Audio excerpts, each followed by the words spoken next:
Sejak dulu Brandon selalu tahu pasti apa yang ia inginkan dalam hidup. Sejak usia muda, ia memendam sebuah keinginan yang sederhana, namun semakin langka. Membangun sebuah keluarga sejati. Keluarga yang saat kau pandang, kau akan merasa bangga. Keluarga di mana ada kemitraan, cinta, rasa hormat, dan rasa aman. Brandon memang pria seperti itu. Pria yang percaya pada nilai sebuah komitmen, yang memandang pernikahan lebih dari sekadar upacara indah atau selembar kertas. Baginya, pernikahan adalah sebuah simbol, sebuah perjanjian yang melampaui kata-kata. Itu adalah cara untuk menyatakan kepada dunia secara gamblang bahwa cinta ini ada pemiliknya, ada tanggung jawabnya, bahwa cinta ini adalah sesuatu yang harus dirawat setiap hari. Ketika ia bertemu Sophie, segalanya terasa masuk akal. Sophie adalah wanita yang menyenangkan, karismatik, dengan senyum yang mampu melenyapkan segala kekhawatiran. Ia tipe wanita yang bisa masuk kemana saja, dan dalam hitungan menit, semua orang akan terpikat oleh pesonanya. Brandon jatuh cinta dengan cepat dan begitu dalam. Beberapa bulan pertama, segalanya sempurna. Mereka pergi berkencan, merencanakan perjalanan, menertawakan hal-hal konyol, dan menghabiskan malam dengan berbincang tentang kehidupan, mimpi, dan masa depan. Namun, dalam percakapan-percakapan itulah, Brandon mulai menyadari sesuatu yang mengganggunya lebih dari yang mau ia akui. Setiap kali topik pernikahan muncul, Sophie selalu menghindar. Ia akan mengalihkan pembicaraan, melontarkan lelucon, atau membelokkan percakapan ke arah lain. Seiring waktu, apa yang tadinya tampak seperti penghindaran main-main mulai terasa lebih serius. Sophie mulai memperjelas bahwa ia tidak terlalu peduli dengan pernikahan. Ia bilang itu adalah sesuatu yang dipaksakan oleh masyarakat, hanya selembar kertas. Cinta sejati, katanya, tidak butuh ikatan semacam itu. Yang penting adalah kebersamaan, koneksi, bukan tanda tangan. Awalnya Brandon mencoba untuk tidak terlalu memikirkannya. Ia meyakinkan diri bahwa Sophie hanya butuh waktu. Bagaimanapun, mereka saling mencintai, dan itu sudah jelas. Ia percaya bahwa seiring berjalannya waktu, Sophie akan mengerti bahwa meresmikan cinta mereka bukanlah tentang tekanan, melainkan tentang kepedulian, tentang perlindungan. Ini adalah tentang mereka, tentang apa yang sedang mereka bangun bersama, bukan tentang menyenangkan dunia luar. Waktu berlalu, dan meskipun Brandon berusaha menghindarinya, masalah itu mulai membebani pikirannya. Melihat teman-temannya menikah, beberapa memulai keluarga, yang lain membeli rumah dan membangun segalanya bersama, membuatnya bertanya-tanya apakah ia berada di jalan yang benar. Karena meskipun kehidupan mereka bersama terasa baik, selalu ada sesuatu yang terasa kurang. Seolah-olah ia telah memberikan segalanya, mempertaruhkan semua yang ia miliki untuk cinta itu, dan sebagai balasannya, ia hanya menerima sebagian dari apa yang Sophie bersedia berikan, dengan syarat dan batasannya sendiri. Dan meskipun Sophie selalu menegaskan bahwa ia mencintainya, bahwa ia ingin bersamanya, setiap kali Brandon mengangkat topik itu, jawabannya selalu sama. Kenapa kau butuh ini? Apa yang berubah? Kita kan sudah hidup seperti suami istri. Dan jauh di lubuk hatinya, kalimat itu terasa lebih menyakitkan dari yang ia akui. Ini bukan hanya tentang menginginkan sebuah pesta atau status. Ini tentang merasakan bahwa Sophie bersedia berkomitmen dengan cara yang sama seperti dirinya. Tentang mengetahui bahwa cinta mereka cukup kuat untuk diumumkan kepada dunia. Bukan hanya dijalani secara diam-diam di balik pintu tertutup. Namun Brandon memilih untuk terus maju, karena baginya, mencintai juga berarti mengalah. Berarti memahami bahwa orang tidak selalu persis seperti yang kita harapkan. Bahwa setiap orang punya trauma, ketakutan, dan pengalamannya sendiri. Dan karena ia percaya Sophie adalah wanita dalam hidupnya, ia memutuskan untuk menunggu. Menunggu Sophie menyadarinya sendiri, pada waktunya sendiri, bahwa pernikahan bukanlah penjara atau paksaan. Melainkan hanya sebuah penegasan bahwa mereka berjalan bersama menuju tempat yang sama, dengan mimpi dan tujuan yang sama.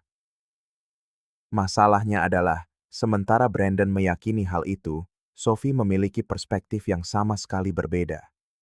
Dan perlahan-lahan, apa yang menjadi harapan bagi Brandon berubah menjadi beban bagi Sophie. Sesuatu yang harus ia hindari, ia lari darinya, dan ia pura-pura tidak ada. Dan tanpa disadari Brandon, cinta yang ia perlakukan sebagai prioritas utama mulai dikesampingkan oleh Sophie. Sophie mulai lebih menghargai kebebasannya sendiri, keinginannya sendiri, dan keyakinannya untuk hidup tanpa ikatan. Dan saat itulah, tanpa ia sadari, ia mulai membuat keputusan-keputusan yang cepat atau lambat akan membawa konsekuensi yang menghancurkan. Keputusan-keputusan yang sekali terungkap akan mengubah total arah hidup mereka berdua dan tidak akan ada jalan untuk kembali. Brandon sedang berada di negara bagian lain, fokus pada pelatihan penting untuk karirnya, ketika ia menerima sebuah pesan yang membekukan seluruh tubuhnya. Pesan itu dari Sophie, singkat, langsung, dan sama sekali tidak terduga. Sophie hanya menulis bahwa ia perlu bicara, bahwa ia telah membuat kesalahan, dan ia tidak tahu bagaimana cara memberitahunya. Selama beberapa detik, Brandon berpikir mungkin ini hanya salah paham. Mungkin pertengkaran konyol, masalah pekerjaan, sesuatu yang sederhana yang dibesar-besarkan oleh Sophie. Tapi jauh di lubuk hatinya, ia tahu bukan itu masalahnya. Jantungnya berdebar kencang. Tangannya mulai berkeringat. Kepalanya terasa berat seolah jutaan pikiran saling bertabrakan. Ia mencoba menelepon, tapi Sophie tidak menjawab. Ia mengirim pesan, dan Sophie hanya membalas bahwa ini serius dan harus dibicarakan secara langsung. Saat itu juga, Brandon tidak berpikir dua kali. Ia menghentikan semua yang sedang ia lakukan, memberitahu atasannya bahwa ia harus menangani urusan mendesak, dan segera mengambil penerbangan pertama untuk pulang. Perjalanan itu terasa tak berujung. Dadanya sesak seolah setiap menit penantian adalah sebuah siksaan. Brandon mencoba mempersiapkan mentalnya untuk apapun, tetapi sebanyak apapun skenario yang ia bayangkan, tidak ada yang mendekati apa yang akan ia dengar. Begitu tiba di rumah, ia membuka pintu, melihat sekeliling, dan menyadari ada sesuatu yang aneh di mata Sophie. Sophie tampak gelisah, mondar-mandir, memainkan tangannya, dan bernapas dengan berat. Ia bahkan tidak mau menatap Brandon secara langsung, seolah-olah ia ingin berada di tempat lain selain di sana. Brandon langsung sadar bahwa ini bukan sekadar obrolan biasa. Ia bertanya apa yang terjadi, mendesaknya untuk bicara terus terang, dan Sophie pun melakukannya. Dengan suara yang bergetar, ia mengucapkan kata-kata yang menghancurkan segalanya di dalam diri Brandon. Ia berkata bahwa ia hamil. Tapi sebelum Brandon sempat bereaksi, Sophie menambahkan, bayi itu bukan anaknya. Keheningan yang menyusul terasa begitu menyesakan. Brandon menatap Sophie, mencoba mencerna semua itu. Selama beberapa detik, ia hanya berdiri mematung, berharap Sophie akan berkata bahwa itu bohong, lelucon kejam, atau bahwa Sophie sudah kehilangan akal. Apa saja, asalkan itu tidak nyata. Tapi Sophie tampak serius, gugup, dengan air mata yang mulai menggenang di matanya, menunggu reaksi Brandon. Sophie kemudian mengungkapkan bahwa beberapa bulan yang lalu, saat hubungan mereka sedang sedikit renggang, ia akhirnya terlibat dengan seorang rekan kerja. Namanya Derek. Awalnya, menurut Sophie, itu hanya saling bertukar pesan, obrolan konyol, curahan hati tentang kehidupan. Dan sebelum ia sadari, mereka sudah bertemu di luar jam kerja. Sophie berkata semuanya terjadi begitu cepat, bahwa ia hanya terbawa suasana, tidak merencanakannya, dan tidak tahu bagaimana semuanya bisa sampai sejauh ini. Brandon mendengarkan semuanya dalam diam. Ia tidak menyela. Ia hanya menatap Sophie dengan campuran rasa tak percaya, kecewa, dan sakit yang terasa terlalu besar untuk ditampung. Setiap kata yang keluar dari mulut Sophie terasa seperti belati yang mengirisnya. Dan ketika Sophie selesai bicara, Brandon hanya menarik napas dalam-dalam, berbalik, naik ke lantai atas, masuk ke kamar tamu, mengambil bantal dan selimut, lalu berbaring. Ia tidak punya kekuatan untuk berdebat, bertengkar, atau mencoba memahami apapun lagi. Seolah-olah, dalam hitungan menit, semua yang telah mereka bangun bersama telah dibuang ke tempat sampah, dan ia bahkan tidak tahu bagaimana harus bereaksi. Pikirannya berputar, perutnya mual, dan dadanya sakit tidak seperti sebelumnya. Malam itu, terbaring di sana menatap langit-langit, Brandon memutar ulang setiap detail dari beberapa tahun terakhir. Percakapan, rencana, janji-janji. Ia mencoba mencari tahu kapan semua ini mulai berantakan. Ia mencari tanda-tanda, petunjuk, apapun yang mungkin menunjukkan bahwa Sophie bersedia membuang semuanya. Dan sebanyak apapun ia mencari, ia sadar bahwa berkali-kali ia telah memilih untuk mengabaikan hal-hal yang sekarang terasa begitu masuk akal. Ia teringat saat-saat Sophie tampak jauh, kencan-kencan yang tampak biasa saja, percakapan yang dihindari Sophie, malam-malam ketika Sophie berkata terlalu lelah karena lembur di kantor. Semua itu kini menyatu dengan kejam, seperti sebuah film yang diputar di kepalanya, menunjukkan adegan-adegan yang dulu ia tolak untuk lihat.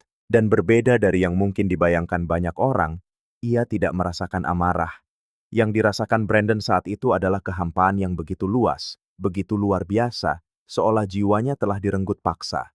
Karena bagi seseorang yang benar-benar mencintai, tidak ada rasa sakit yang lebih besar daripada dikhianati oleh orang yang kau percayai, kau lindungi, kau hormati, dan kau tempatkan di atas segalanya. Malam itu, ia mengerti bahwa tidak peduli betapa sakitnya, tidak peduli betapa hancurnya segala sesuatu di dalam dirinya. Apa yang akan terjadi sejak saat itu akan mengubah hidupnya sepenuhnya. Karena sejak saat itu, ia tidak akan pernah menjadi pria yang sama lagi. Brandon terbangun sebelum alarm berbunyi. Ia menghabiskan beberapa detik menatap langit-langit, mencoba memastikan apakah semua ini benar-benar terjadi, atau hanya salah satu mimpi buruk di mana kau terbangun dengan keringat dingin. Sayangnya, ini nyata. Ia bangkit, pergi ke dapur, membuat kopi kental, dan duduk di sana dalam diam, menyaksikan hidupnya hancur berkeping-keping di depan matanya. Ia bahkan tidak sadar sudah berapa lama ia duduk seperti itu sampai ia mendengar suara langkah kaki dari lorong. Ketika ia menoleh, ia melihat Sophie. Sophie muncul dengan canggung, dengan tatapan seseorang yang tahu telah melakukan kesalahan yang tak termaafkan, tapi berpura-pura bahwa mungkin segalanya masih bisa diperbaiki. Ia mencoba bersikap seolah-olah ini adalah pagi biasa. Ia mengambil cangkir, menuang kopi, dan berdiri di sebelah Brandon, menunggunya mengatakan sesuatu. Tapi Brandon tetap diam.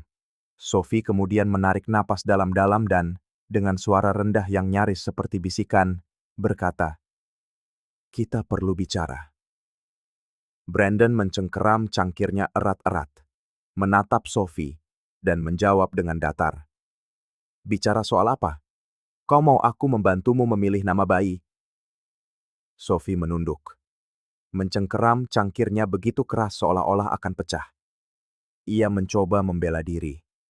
Ia bilang itu adalah sebuah kesalahan, bahwa ia sedang tersesat, tidak tahu bagaimana itu bisa terjadi, dan itu tidak masuk akal.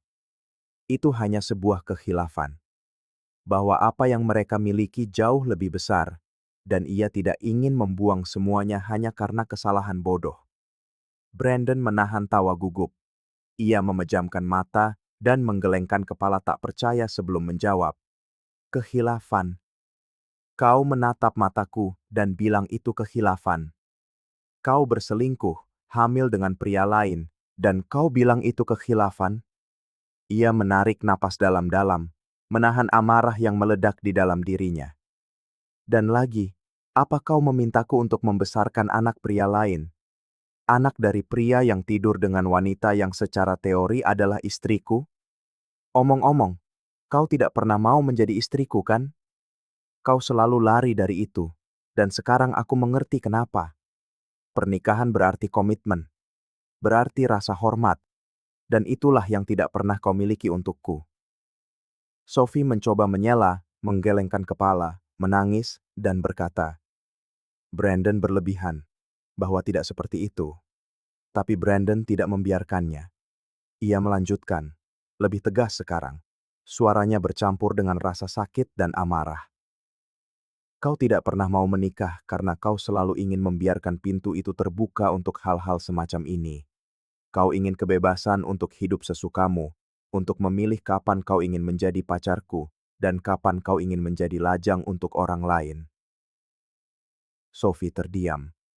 Air mata mengalir di wajahnya. Ia gemetar, tapi tidak bisa menjawab. Ia mencoba lagi untuk meredakan situasi. Aku tidak akan berdebat. Kau sedang emosi. Kita bicara lagi nanti malam. Aku harus pergi kerja.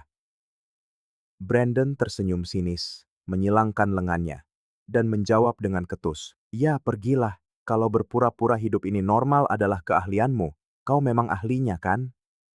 Sophie tidak menjawab. Ia pergi langsung ke kamar mandi, membanting pintu, dan tinggal di sana selama beberapa menit. Saat suara air shower terdengar, Brandon berdiri membeku, menatap ke ruang kosong, mencoba mencari tahu apakah ini benar-benar wanita yang ia cintai selama ini, atau apakah sebenarnya ia tidak pernah benar-benar tahu siapa Sophie. Ketika Sophie keluar, sudah berpakaian, ia menghindari kontak mata dengan Brandon. Ia mengambil tasnya, merapikan rambutnya, menarik napas dalam-dalam, dan sebelum pergi, ia mengucapkan satu hal terakhir. Kita bicara nanti malam, Brandon. Kau terlalu emosi sekarang. Brandon tidak menjawab. Ia hanya melihat Sophie pergi, menutup pintu seolah tidak terjadi apa-apa. Tapi di dalam hatinya, ia sudah tahu bahwa itu akan menjadi malam terakhir Sophie menginjakan kaki di rumah itu sebagai bagian dari hidupnya. Dan sejak saat itu, Brandon mulai merencanakan langkah paling dingin, paling terhitung, dan paling tegas dalam seluruh hidupnya.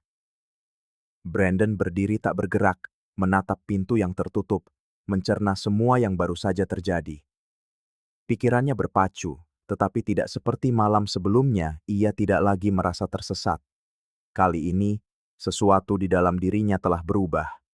Seolah-olah tiba-tiba, sebuah saklar telah berbalik. Tidak ada gunanya lagi mempertanyakan apa yang membuat Sophie melakukan itu, atau mencoba mencari tahu di mana kesalahannya. Faktanya, ia sadar bahwa ia telah menghabiskan bertahun-tahun menginvestasikan segalanya pada seseorang yang sejak awal tidak pernah memiliki visi masa depan yang sama dengannya. Sophie hanya menerima keamanan emosional yang ia tawarkan sambil selalu menjaga sebagian dari dirinya tetap terlepas, bebas, siap untuk melakukan persis seperti apa yang telah ia lakukan. Ia menarik napas dalam-dalam, membuka laptopnya, dan mulai meninjau semuanya. Ia memeriksa kontrak pembelian rumah, meninjau dokumen, menarik catatan keuangan, dan meneliti setiap baris dengan cermat. Semuanya, benar-benar semuanya, atas namanya. Tidak ada rekening bersama, tidak ada mobil atas nama berdua, tidak ada pembiayaan bersama. Ia tidak menyadarinya sebelumnya, tetapi ketidaknyamanan yang selalu ditunjukkan Sophie ketika topik pernikahan muncul, kini menjadi sangat masuk akal. Sophie tidak pernah menginginkan ikatan formal, tidak pernah mau berbagi apapun, karena jauh di lubuk hatinya, ia selalu menyiapkan jalan keluar. Ia sadar sepenuhnya bahwa, jika hal seperti ini terjadi, ia akan pergi tanpa kewajiban apapun, tanpa komitmen nyata. Brandon menarik napas dalam-dalam, mengatupkan rahangnya, mengambil ponselnya, dan menelepon seorang pengacara yang sudah ia kenal dan percayai selama bertahun-tahun. Ia menceritakan segalanya, setiap detail, setiap percakapan, setiap tindakan. Di seberang telepon, pengacara itu mendengarkan dalam diam, menyerap setiap informasi. Ketika Brandon selesai, jawabannya lugas, tegas, dan objektif. Situasinya sepenuhnya menguntungkannya. Sophie tidak punya hak atas rumah atau asetnya. Satu-satunya hal yang perlu mereka pastikan adalah semuanya dilakukan secara hukum, dengan dokumentasi, catatan, protokol, dan tanpa celah sedikit pun untuk sengketa di masa depan. Ia menutup telepon, dan tanpa membuang waktu, mulai mengosongkan lemari Sophie. Pakaian, sepatu, tas, riasan, barang-barang pribadi, semuanya dikemas dengan rapi ke dalam koper dan kotak.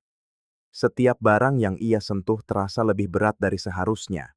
Seolah-olah dipenuhi dengan kenangan, janji-janji yang rusak, percakapan yang sekarang terdengar palsu, dan momen-momen yang, jika diingat kembali, mungkin tidak sepenuhnya nyata. Setiap koper yang tertutup menandai akhir dari sebuah fase dalam hidupnya.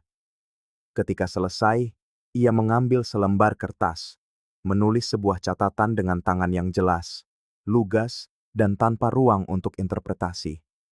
Catatan itu menyatakan bahwa Sophie punya waktu hingga pukul 6 sore keesokan harinya untuk mengambil semua barang-barangnya dari rumah. Sejak saat itu, komunikasi apapun di antara mereka hanya akan terjadi melalui pengacara. Tidak ada lagi percakapan, perdebatan, atau rekonsiliasi. Semuanya sudah berakhir. Final. Dan di atas segalanya, ia sedang menjaga sedikit martabat yang mungkin masih dimiliki Sophie. Waktu terasa berjalan berbeda saat ia membereskan semuanya.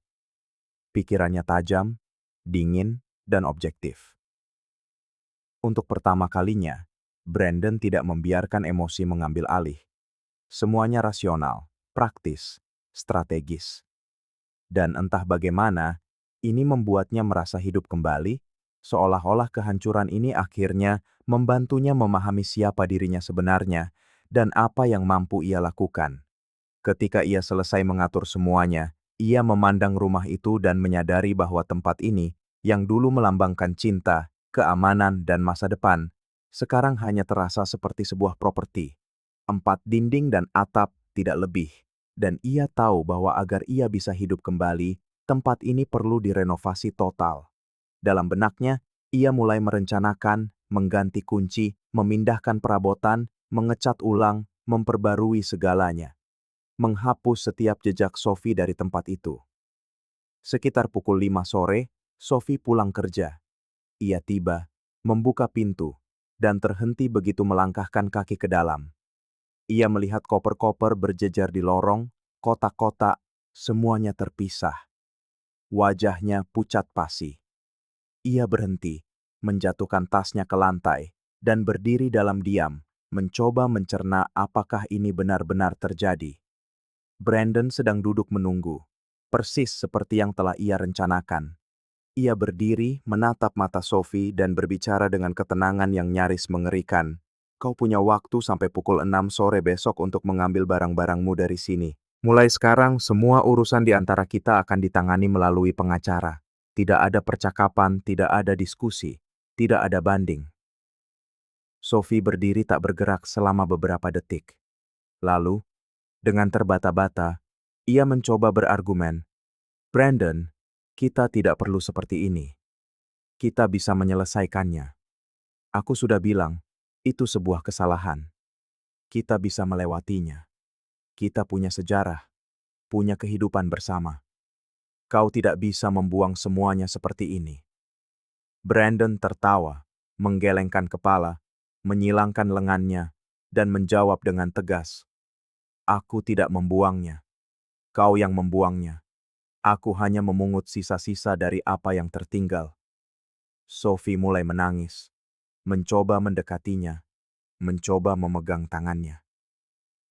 Ia bilang mereka bisa bicara, bahwa mereka berdua sedang kesal, bahwa mereka perlu menenangkan diri, berpikir, dan memahami.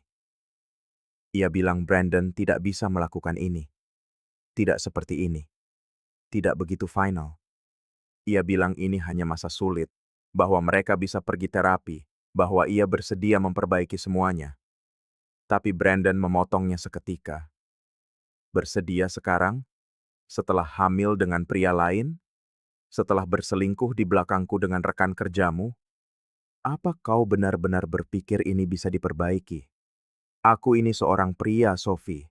Aku menghargai diriku sendiri. Mungkin kau tidak menghargai dirimu, tapi aku iya. Kau akan pergi dari sini tanpa membawa satu pun barang milikku, dan kau akan mengingat ini seumur hidupmu. Sophie menarik napas dalam-dalam, mencoba menahan air matanya, dan berbisik, kau kejam. Brandon tidak langsung menjawab. Ia menatap Sophie, memilih kata-katanya dengan hati-hati, membiarkan keheningan terasa begitu berat sebelum membalas. Kejam. Yang kejam adalah perbuatanmu. Aku hanya memberimu apa yang kau pilih sendiri.